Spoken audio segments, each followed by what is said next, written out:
आदाब नाजरीन, आप देख रहे हैं गुलिस्तान न्यूज। अभी तक का उर्दू खबरनामा लेकर मैं आपका मेजबान गौहर कुछे आपकी खिदमत में हाजिर। तफसीलात से पहले अभी तक की सुर्खियों पर एक नजर।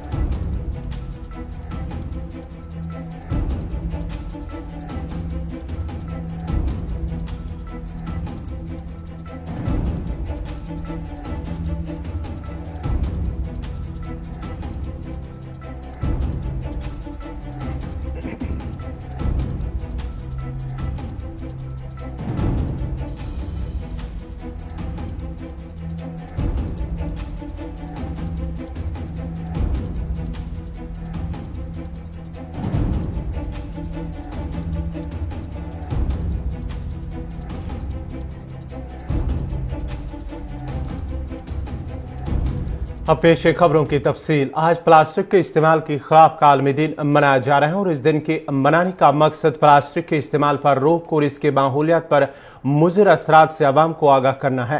प्लास्टिक न सिर्फ ज़री ज़मीन को नुकसान पहुंचाने और आलूदगी में इजाफे का बायस ही नहीं बल्कि सूरज के निज़ाम में भी रुकावट पैदा करते हैं, जिसकी वजह से शहरों में सैलाबी सूरत हाल का सामना भी करना पड़ता है। प्लास्टिक के थैलों के इस्तेमाल को ख़त्म करने के लिए अगरचे हुकूमत की जानिब से पाबंदी आयद करने का भी ऐलान किया जाता है, ताहम ज़मीनी सतह पर उनका अमल नहीं हो रहा है। कुदरत के अता करदा सरसब्ज़ शादाब पहाड़ों, साफ शिफा पानी के झरनों, झीलों, चश्मों और बर्फपोश पहाड़ों के बदौलत दुनिया में वादी कश्मीर की एक अलग और मुनफरिद पहचान है। ताहम प्लास्टिक और पॉलीथीन की राइज होने के बाद वादी में भी काफ़ी आलूदगी फैल रही है। पूरी दुनिया की तरह वादी में भी पॉलीथीन तशवीशनाक आफत के तौर पर उभर रही है, जिससे न सिर्फ वादी की खूबसूरती दागदार हो रही है बल्कि माहौल पर भी बुरे असरात मुरतब हो रहे हैं। एदाद शुमार के मुताबिक दुनिया भर में हर बरस 500 मिलियन प्लास्टिक बैग्स तैयार किए जाते हैं। उन प्लास्टिक के लिफाफों की जिंदगी 100 साल से भी ज्यादा होती है, जो न सिर्फ ज़रख़ी ज़मीन को बंजर बना देती है बल्कि उनको जलाने से खारिज होने वाली जहरीली गैसें से फिजाई आलूदगी भी पैदा हो जाती है। वहीं आबी वसाइल में हर साल 8 मिलियन टन प्लास्टिक पाया जाता है और उन्हीं प्लास्टिक बैग्स और बोतलों से जगह जगह आलूदगी फैलती है। पॉलीथीन और प्लास्टिक से फैलती हुई आलूदगी एक संगीन मसला बना हुआ है। इस पर काबू पाने के लिए ज़मीनी सतह पर ठोस इकदाम उठाने की ज़रूरत है। वही माहौल को पाक रखना हर एक इंसान का इखलाकी फरीज़ा भी है। हुकूमत, सनतकारों और समाज के हर एक फ़र्द पर यह जिम्मेदारी आयद होती है कि वो प्लास्टिक और पॉलीथीन के बजाय माकूल मुतबादिल ज़राए तलाश करके पॉलीथीन और प्लास्टिक के इस्तेमाल को महदूद करे।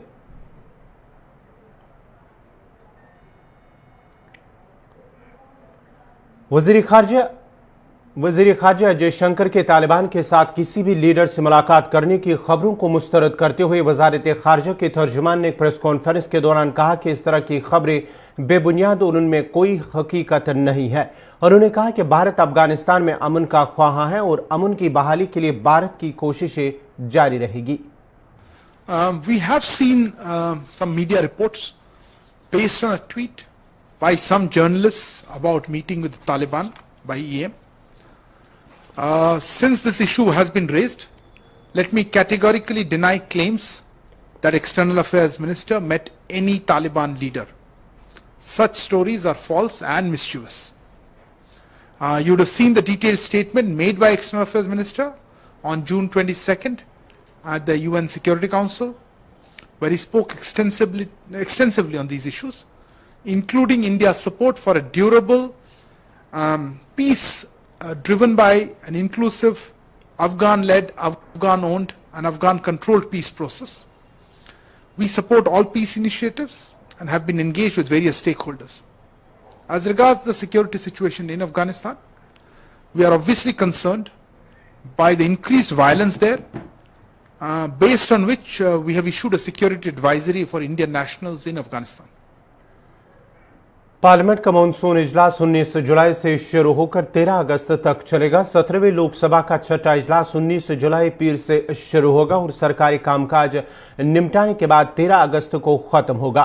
राज्यसभा सेक्रेटरीट का भी कहना है कि राज्यसभा का 254वां इजलास 19 जुलाई से शुरू होकर 13 अगस्त तक चलेगा।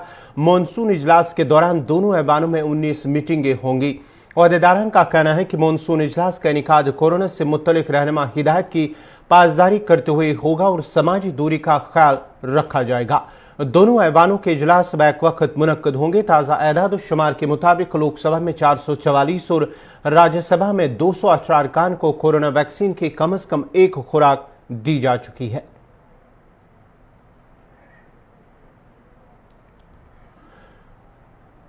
आर्टिकल 370 और 35A की बहाली की मांग करते हुए केडीए के लीडर असगर करबलाई ने कहा है कि उनकी मरकजी हुकूमत से मुतालबा है कि लद्दाख को इलाहा रियासत का दर्जा दिया जाए। इन बातों का इजहार उन्होंने एग्जीक्यूटिव एडिटर शिफा गौहर से बात करते हुए किया। स्टेटहुड के बगैर लद्दाखियों के पास कोई पावर नहीं आएगी। लेजिस्लेशन लद्दाखियों के पास जब तक नहीं आएगी, एग्जीक्यूशन लद्दाखियों के पास जब तक नहीं आएगी, लद्दाखियों की अपनी रिप्रेजेंटेशंस नहीं होगी, लद्दाखी के सॉल्यूशंस नहीं हो सकते। उसके बाद बात बनी क्यों नहीं? मसला ये भी है ना कि जब वो दिल्ली आए तो आप लोग नहीं आए, आप लोग अपोज कर रहे हमें बुलाए नहीं। मैं आपको एक चीज कहूंगा, उस इनके मीटिंग से पहले आइडेंटिटी क्राइसिस नहीं, आइडेंटिटी क्राइसिस नहीं थे। एपेक्स बॉडी को इसलिए बुलाया गया अर्ली क्योंकि लेह में काउंसिल की इलेक्शन थी और पूरी एपेक्स बॉडी ने देखा जिस तरह से आज हमारे जम्मू कश्मीर के लीडरशिप एक दोराहे पे फंसी हुई है, डिलिमिटेशन के बाद इलेक्शन के दोराहे पे, सेम लेह के लीडरशिप दोराहे पे फंस गई थी। इलेक्शन में हिस्सा ले या इलेक्शन का बाइकाट कर दे, तो इन्होंने इलेक्शन का बाइकाट कर दी। अब लद्दाख जैसे एक स्ट्रेटेजिक एरिया में इलेक्शन की बाइकाट हो और वो भी इन लोगों के जरिए जिन्होंने यूटी के डिसीजन की सेलिब्रेशंस की और बीजेपी के लोगों का, तो बहुत बड़ी एम्ब्रेसमेंट थी गवर्नमेंट के लिए। फटाफट यहां से जहाज भेज के लीडरशिप को ले आए और इन्हें कहा आप इलेक्शन में हिस्सा ले लें, बाइकाट को खत्म कर दें, हम आपकी बातों पे सोचेंगे। फर्स्ट मीटिंग इनकी इस तरीके से हुई। 2 महीने का टाइम दिया गया, 2 महीने 4 महीना बना, 4 महीने के बाद दूसरी बार बुलाया गया और दूसरी मीटिंग में क्लियरली कहा गया कि कोई 6 शेड्यूल मिलने वाला नहीं है। कॉन्स्टिट्यूशनल सेफगार्ड दे सकते हैं, कोई 6 शेड्यूल। इसके बाद दोबारा वहां पे एपेक्स बॉडी गई, मंथन की इन्होंने, इसके बाद इन्होंने हमारे साथ मीटिंग किया। दोबारा भी हमें इन्होंने इनविटेशन भेजी। इनके इनविटेशन से पहले हमें दिल्ली से इनविटेशन आया केडीए को। पहले कहा कि हम आपको बुलाना चाहते हैं। हमने कहा हमारे यहाँ पे करगिल डेमोक्रेटिक अलायंस के नाम से एक बॉडी है, इंडिविजुअली हम में से किसी को बुलाएंगे हम बिल्कुल नहीं आने वाले हैं। केडीए को आप बुला लेंगे, हम किसी से भी बातचीत करने के लिए तैयार हैं। हमने एपेक्स से भी बात की, आपका पीएचडी आए, उनसे भी हमने बातें की, अपने बातों को खुले दिल के साथ बगैर किसी लगी लगती हमने रखी। दिल्ली आते आते करगिल ने क्या कहा? क्योंकि आपकी आमद से पहले ही वहां प्रेस कॉन्फ्रेंस हुई और प्रेस कॉन्फ्रेंस में ये कहा गया कि ये जो ना बॉडी जा रही है दिल्ली, ये तो पूरी रिप्रेजेंटेशन ही नहीं है, क्योंकि एलवीए वहां खड़ी हो गई आपके खिलाफ, बीजेपी का खीमा आपके खिलाफ है, कुछ और लोग आपके खिलाफ है, पूरी बॉडी के खिलाफ। यानी जाने से पहले एक ऐसा माहौल पैदा किया गया, जो लोग दिल्ली आ रहे हैं जी, ये जी हमारी तरफ से नहीं है, करगिल की तरफ से नहीं है, पूरी तरफ से ये क्रिएट की गई है, ये एक सिनेरियो बनाने की कोशिश की गई है बीजेपी के द्वारा। इन्हीं एलबीए को हमने मीटिंग में बुला ली थी, 2 बार नहीं आए, तीसरी बार इसी बॉडी को हमने बुलाया था यहां आने से पहले, और सारी चीजों पर हमने कहा हमारा एजेंडा यह है, आप देखें, और इस एजेंडे के पीछे लॉजिक यह है, रीजन यह है। इसके बाद इन्होंने कहा आप हमें 3-4 दिन टाइम दे दें, इसके बाद फिर हम आपको रिस्पॉन्ड करेंगे। और इसी 3-4 दिन के बीच में, अभी 3-4 दिन नहीं गुजरा, इन्होंने वो प्रेस कॉन्फ्रेंस दे दी। बीजेपी वाले ये सोचते थे केडीए को कोई पूछने वाला नहीं है, हमारी बगैर तो यहां पत्ते नहीं हिल सकती है, स्टेटमेंट देनी शुरू कर। जिला तरक्याती कमिश्नर श्रीनगर असद एजाज ने कहा है कि जिला में कोरोना मस्बत केसों में काफी गिरावट आई है, जिस दौरान जिला में सिर्फ 781 मुतासरीन की तादाद अभी है और कोरोना से शिफायाबी की शरह 98% तक पहुंच गई है। उन्होंने अवाम से अपील की है कि कोरोना की तीसरी लहर के पेश नजर एहतियाती तदाबीर पर अमल करना लाजमी है और इसलिए ज्यादा से ज्यादा कोविड मुखालिफ टीके लगवाए जाए। जो अभी की सूरत हाल है, जहां मेडिकल एक्सपर्ट्स थर्ड वेव की प्रेडिक्शन कर रहे हैं वहीं हमें बहुत ज्यादा सतर्क रहने की जरूरत है। सबसे अहम चीज अगर हमें जो हमारी दिफा कर सकती है वो है वैक्सीनेशन। मैं सभी से अपील करना चाहूंगा कि अपने अपने नजदीकी सेंटर पर जाकर या हमारी जो डोर टू डोर टीम्स हैं उनके पास पहुंचकर आप टीका लगवाएं और ये समझ लें कि जिस तरीके से प्रेडिक्शंस हैं थर्ड वेव से बचने का वाहिद तरीका वैक्सीनेशन है। और ये भी मैं बताना चाहूंगा कि कोविड प्रोटोकॉल को वैक्सीनेशन के साथ साथ जो कंप्लीट कोविड प्रोटोकॉल है उसको स्ट्रिक्टली फॉलो करें। आने वाले दिनों में जब और मजीद अनलॉक किया जाएगा तो मिसाल के तौर पर श्राइन्स ओपन होगी, रिलीजियस प्लेसेस, या फिर उसके बाद पार्क्स, पब्लिक पार्क्स जो हैं जब ओपन किए जाएंगे तो शायद उसमें ऐसा हो कि वैक्सीनेटेड जो लोग हैं उनको प्रायोरिटी मिले, किसी तरीके से प्रायोरिटी उनको मिले। इसलिए मैं सभी से अपील करना चाहूंगा एक बार फिर कि वैक्सीनेशन हर हालत में वैक्सीनेशन कराएं, क्योंकि पूरी दुनिया के अंदर और हमारे देश में भी ये समझा जा रहा है कि वैक्सीनेशन वाहिद जरिया है जिससे हम आइंदा आने वाली जो कोविड वेव्स हैं जिनके बारे में प्रेडिक्शन की जा रही है उससे बच सकते हैं। वस्ती जिला गांधरबल के कंगन इलाके में सड़क के एक हादसे में 8 अफराद जख्मी हुए हैं। दौरान शब एक तेज रफ्तार टेम्पो गाड़ी ड्राइवर के काबू से बाहर होकर मिरगुंड कंगन के मकाम पर सड़क से लुढ़क गई, जिसके नतीजे में गाड़ी में सवार ड्राइवर समेत 8 मजदूर जख्मी हुए हैं। मकामी लोगों ने बचाव कार्रवाई करते हुए सभी जख्मियों को एसडीएच कंगन ले जाया, जहां 2 जख्मियों को मजीद इलाज मुआवजे के लिए सिक्किम सौरा रेफर किया गया। सभी जख्मियों का ताल्लुक जिला डोडा से बताया जाता है। डोडा से ठीक है, इनका चाय का इंतजाम। सरहदी अजला पूंछ और राजौरी के मकामी लोगों ने एलजी मनोज सिन्हा की तारीखी मुगल रोड को रवामा की 5 तारीख से दोबारा खोलने के फैसले का खैर मकदम करते हुए उनका शुक्रिया अदा किया। मकामी लोगों का कहना है कि मुगल रोड को आम लोगों की आमदरफ्त के लिए खोलने से न सिर्फ राजौरी पूंछ के लोगों को सफर के दौरान राहत मिलेगी, बल्कि हजारों बेरोजगार नौजवानों को रोजगार के मौके भी फराम होंगे।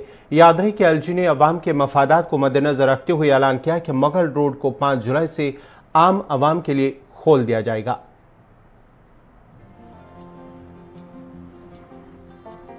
मैं गवर्नर साहब का थैंक्स करता हूं, जो डेपुटेशन उनको मिला है उनकी रिक्वेस्ट पे गवर्नर साहब ने अलो किया है 5 जुलाई से जो है पूंछ के और श्रीनगर के लोगों के लिए आमतौर के लिए खोली जाएगी, क्योंकि आजकल जो है सेक्रेटरीट भी श्रीनगर में है, वहां भी लोगों को आने जाने में यहाँ से आसानी रहेगी। दूसरा ये उनको नजदीक पड़ता है। हम गवर्नर साहब का थैंक्स करते हैं। एलजी साहब ने जो है इसको खोलने का जो अनुमति दी है, तो हम एलजी साहब के बहुत शुक्रगुजार हैं कि वह उन्होंने इस बात को ध्यान पूर्वक लिया और जल्दी उस पर कार्रवाई की। 5 तारीख से ये मुगल रोड जो है खुल रही है, इससे आम जो पुंछ, रजौरी, सुरनकोट और जो बाकी जो कनेक्टिंग एरिया है हमारे डिस्ट्रिक्ट के उन लोगों को काफ़ी बेनिफिट्स है, क्योंकि आम लोगों के जो रिश्तेदार और काफ़ी जो है आना जाना लगा रहता है। और जनतक मेडिकल फैसिलिटीज़ जैसे कुछ हॉस्पिटल जो है हमारे श्रीनगर में जो है यहाँ से नज़दीक पड़ते हैं और लोग जम्मू नहीं जा सकते, और यहाँ से उनको ये श्रीनगर के कुछ हॉस्पिटल जो है। नरवाल जम्मू में यूआईडी डिपार्टमेंट के अंदर करोड़ों रुपए के सरकारी असासे को नुकसान पहुंचाया जा रहा है, जहां करोड़ों के ट्रैक्टर, ट्राली और जदीद आलात बेकार हो रहे हैं। मुतलका हुकाम इन आलात को इस्तेमाल करने में नाकाम रहा है, जिस पर अवामी हलकों में सख्त नाराजगी पाई जा रही है। उधर साबिक रुकन कानून साज रमेश अरोरा ने दौरा करके मुतलका हुकाम से मुलाकात कर इन गाड़ियों को इस्तेमाल में लाने के लिए खुसूसी इकदाम पर जोर दिया है।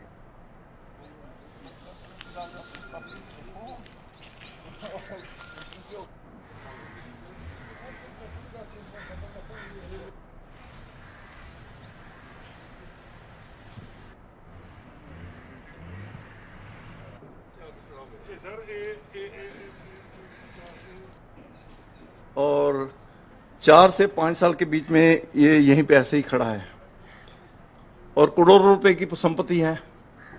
चीफ इंजीनियर का ऑफिस यहाँ है, रोज निकलता होगा, रोज देखता होगा कि ये tractor with fitted trolley tanker अगर किसी को किराए दिल्ली पे किसी को भी ये करते कि भाई दिल्ली आप 1 महीने का बताइए इसको यूज करेंगे तो कितना पैसा हमें देंगे, तो कोई भी उठ के आपको ऑफर कर देता, कोई 20,000 50,000 1 लाख रुपए कुछ भी ऑफर करते हैं आपको कि भाई 1 महीना हमें इस्तेमाल करने दीजिए, हम इतना पैसा आपको देते हैं।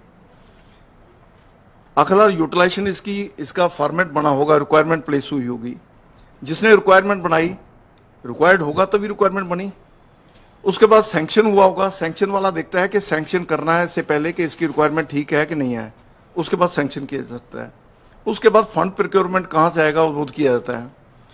रिक्वायरमेंट वाला भी जिम्मेवार है, सैंक्शन वाला भी जिम्मेवार है, और जो लोग आंखें बंद करके डेली बैठे रहते हैं, चीफ इंजीनियर रोज यहाँ से उतरता है, handing over taking over municipality का कमिश्नर का चार्ज होता है, तो उसमें ये सारी असेट्स आते हैं, लाइबिलिटीज आती हैं, हमारे क्या क्या असेट्स हैं, क्या क्या लाइबिलिटीज हैं। मुझे लगता है कि ये सीरियस मसला है इंक्वायरी का, करोड़ों रुपए की चीज ऐसे डंप करके रख दी जाए, एक साइड कोने पे लगा रखा है इसको ताकि किसी को दिखाई ना दे। तो हमें नहीं पता, इसका जवाब तो डिपार्टमेंट देगा जिन्होंने इसको प्रोक्योर किया। प्रोक्योर करने के बाद इसको यूटिलाइज में नहीं लाया गया, ये बहुत बड़ी शर्मनाक बात है। ये पब्लिक का पैसा ऐसे मिसयूज हो रहा है, और मुझे लगता है ऐसा पैसा कॉर्पोरेशन के अलावा कई सारे डिपार्टमेंटों में इस ढंग से मिसयूज किया जाता है जिसका हिसाब ये गवर्नमेंट ऑफिशियल्स नहीं देते। मुल्क भर में टमाटर और प्याज की कीमतों में मजीद इजाफा हो गया। मुल्क के बड़े शहरों समेत जम्मू कश्मीर में भी वबाई सूरत हाल में लोगों को कोई राहत नहीं मिलती नजर आ रही है, और प्याज की कीमतों में हर गुजरते दिन के साथ इजाफा हो रहा है। प्याज के साथ साथ दीगर अशिया खुर्दनूश के दाम बढ़ जाने से आवाम को इस वक्त मुश्किलात तकलीफ दे रही हैं, जब वबाई सूरत हाल और माली तंगी ने पहले ही उन्हें जहनी मसाइल से दो चार कर दिया है।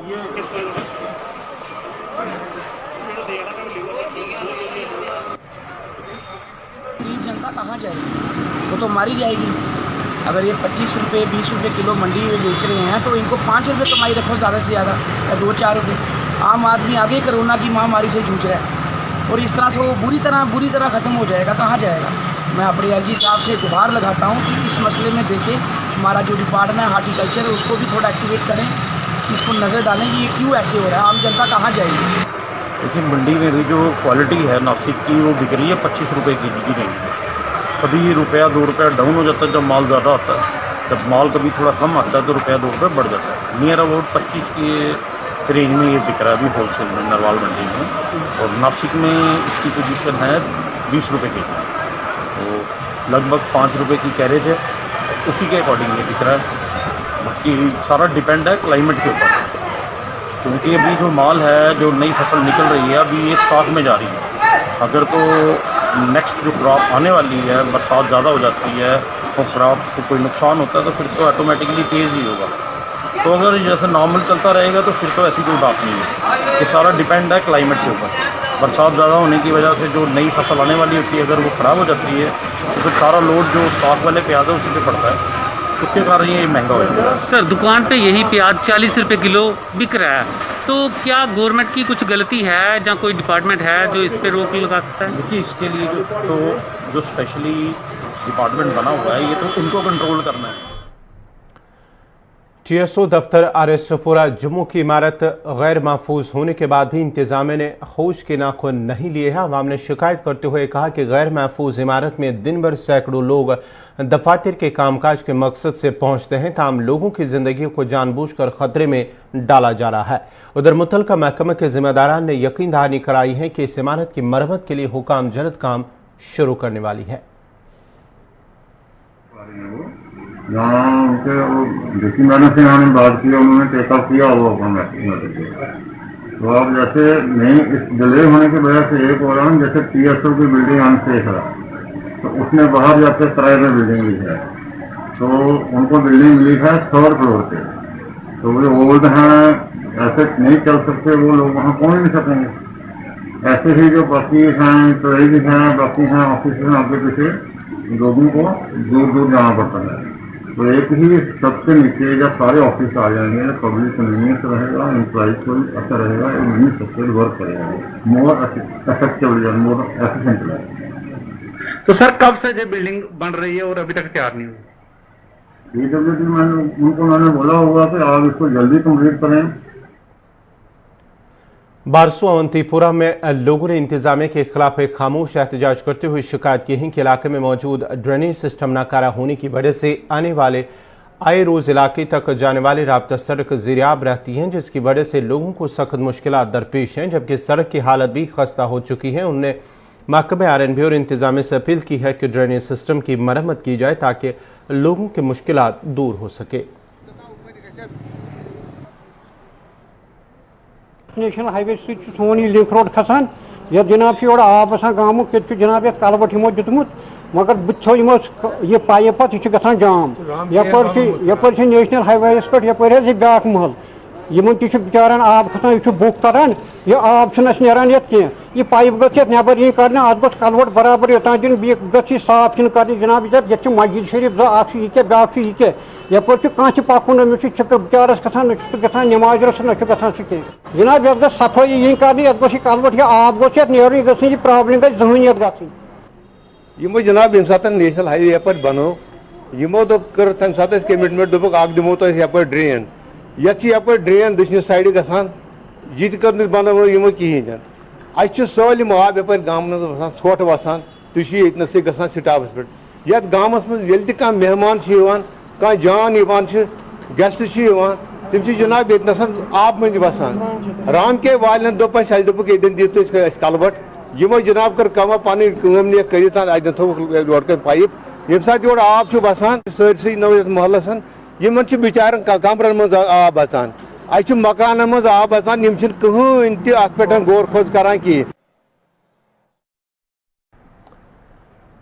बनिहाल में ड्रेनेज सिस्टम न होने की शिकायत करते हुए लोगों ने जहां इंतजामिया के कामकाज पर सवाल उठाए और इंतजामिया पर लापरवाही और गैर संजीदगी का इल्जाम आयद किया। कहा कि अगरचे ड्रेन की तामीर के लिए तकरीबन 2 करोड़ रुपए मंजूर हुए और इसके लिए टेंडर भी निकाले गए, ताम नामलूम वजूहात के बिना पर आज तक काम शुरू न हो सका। उधर हमारे नुमाइंदे ने ब्लॉक डेवलपमेंट ऑफिसर बानिहाल से बात की, जिस दौरान उन्होंने कहा कि महकमे जल शक्ति की जानिब से नस्बशुदा वाटर पाइपलाइन होने की वजह से काम में ताखीर हुई है, ताम आने वाले 2 हफ्तों के अंदर अंदर ड्रेनेज सिस्टम पर काम शुरू किया जाएगा। ड्रेनेज सिस्टम है वो बहुत जरूरी है और इसके लिए ऑलरेडी 1 करोड़ 87 लाख का जो टेंडर्स हुए हैं ये 5 पार्ट्स में है। टोल पोस्ट से ऊपर बराबर जो नीचे हमारा मुंसिफ कोर्ट है वहां तक है ये। तो इंशाल्लाह इसमें हमने ऑलरेडी चिट्ठी की है जो PHE डिपार्टमेंट और जो BSNL में है, ताकि उनकी जो वायर्स वगैरह जो या जो पाइप्स वगैरह है उनको वो सही तरीके से वहां से निकाल के उसके बाद इंशाल्लाह इसमें हम काम लगाएंगे। वाटर कनेक्शन है तकरीबन 30-40 साल पुराने हैं जी। तो मैंने ऑलरेडी इसमें SDM साहब से भी कल बात की है। तो इंशाल्लाह कोशिश करते हैं जो 5 पार्ट्स हमारा टोल पोस्ट से हम जल्दी काम स्टार्ट करेंगे। बाकी जो नीचे है उसमें SDM साहब और जो PHE के हमारे AWE साहब है उनसे मीटिंग करके जो जिनको ये अलर्ट हुआ है उनसे मीटिंग करके उम्मीद करते हैं कि अनकरीब इसको काम लगाया जाए और अनकरीब इस पे काम शुरू भी होगा इंशाल्लाह।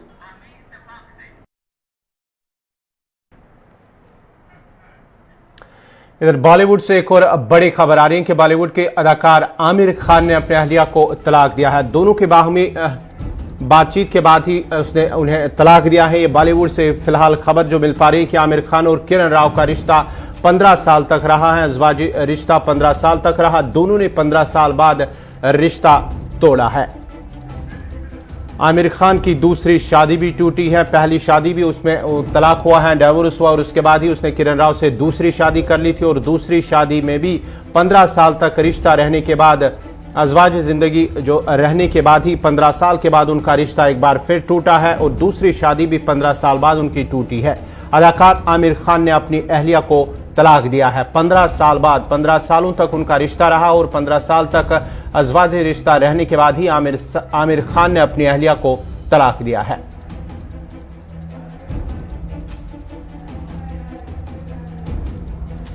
आमिर खान की दूसरी शादी भी टूटी है। पहली शादी में भी उन्होंने अपनी अहलिया को तलाक दिया था। उसके बाद ही उन्होंने किरण राव से शादी कर ली और अदाकार आमिर खान ने 15 साल दोनों के दरमियान रिश्ता रहने के बाद अज़वाजी रिश्ता रहने के बाद उन्हें तलाक दे दिया है।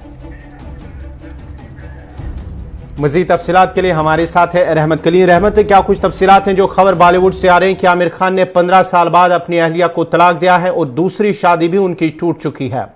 जी देखिए, बिल्कुल 15 साल बाद आमिर खान ने किरण राव के साथ अलहदा होने का फैसला किया है। दोनों ने आपसी मशवरे और आपसी सलाह मशवरे के बाद ये ज्वाइंट स्टेटमेंट जारी किया है कि हम दोनों अब अपने अपने रिश्ते और रास्ते अलग कर रहे हैं, खत्म कर रहे हैं। रिश्ते खत्म किए और रास्ते अलग किए हैं। दोनों की अब जिंदगियां मुख्तलिफ हो जाएंगी। आमिर खान की ये दूसरी शादी थी जो 15 साल तक चली किरण राव के साथ। अब से थोड़ी देर पहले ही बाज़ाब्ता तौर पर आमिर खान की तरफ से और किरण राव की तरफ से मुश्तरका बयान सामने आया है जिसमें कहा गया है कि वो अब दोनों अपनी जिंदगियां अलग अलग। रहमत, जरा ये बताएगा इसमें क्या कुछ निकल कर सामने आए कि किस वजूहात पर दोनों के दरमियान जो है अब रिश्ता 15 साल के बाद खत्म करने पर ये दोनों आमादा हुए हैं? इसमें बाज़ाब्ता तौर पर कोई खास वजह नहीं बताई जा रही। जो बयान उन्होंने लिखा है उसमें सीधे तौर पर लिखा है कि हम दोनों अलग अलग रहने के बावजूद अपनी जिंदगी में एक परिवार की तरह रहे हैं और आगे भी रहेंगे, लेकिन हमारे रिश्ते रास्ते अब जुदा इसलिए हो रहे हैं चूंकि हमारा एक लंबा सफर रहा है और इसमें कुछ ऐसे मोड़ आए हैं या कुछ ऐसे मोड़ आए जहां पर हम एक दूसरे को कॉम्प्रोमाइज करना पड़ा है। अब आगे इस तरह की कॉम्प्रोमाइज करने की नौबत ना है, इसलिए हमने कई फाउंडेशन उनके जो आपस में चल रहे हैं या फिर बाल बच्चों का मामला है, इन तमाम चीजों को मद्देनजर रखते हुए तमाम एक बीच का रास्ता निकालते हुए दोनों ने अलहदा रहने का फैसला किया है। मियाँ बीवी की हैसियत से नहीं रहेंगे, लेकिन दोस्त की हैसियत से दोनों के रिश्ते बरकरार रहेंगे। और इस दोस्ती की वजह सिर्फ और सिर्फ कुछ कंपनियां, पानी फाउंडेशन खास तौर से उनकी जो अहम फिल्में हैं, प्रोडक्शन हाउस है और साथ ही साथ उनके बच्चे हैं, इन बच्चों को लेकर के, इन तमाम चीजों को लेकर के दोस्ती का रिश्ता जरूर रहेगा, लेकिन मियाँ बीवी की हैसियत से दोनों ने अपने रिश्ते को खत्म करने का ऐलान कर दिया है। 15 साल का ये सफर यहाँ पर खत्म हुआ चाहता है। इससे पहले उनका एक रिश्ता टूट चुका है और ये दूसरा रिश्ता था जिसके खात्मे का दोनों ने एक साथ मिलकर ऐलान किया है।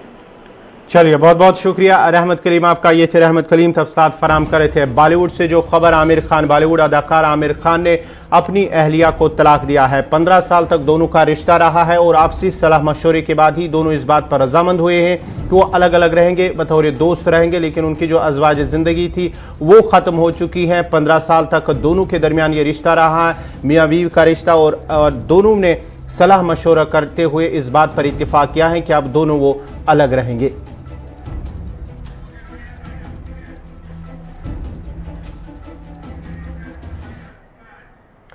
इसी के साथ ही अभी तक का उर्दू खबरनामा इख्तिताम पज़ीर हुआ चाहता है। अपने मेज़बान गौहर कुछे को इजाज़त दीजिए। अल्लाह हाफ़िज़।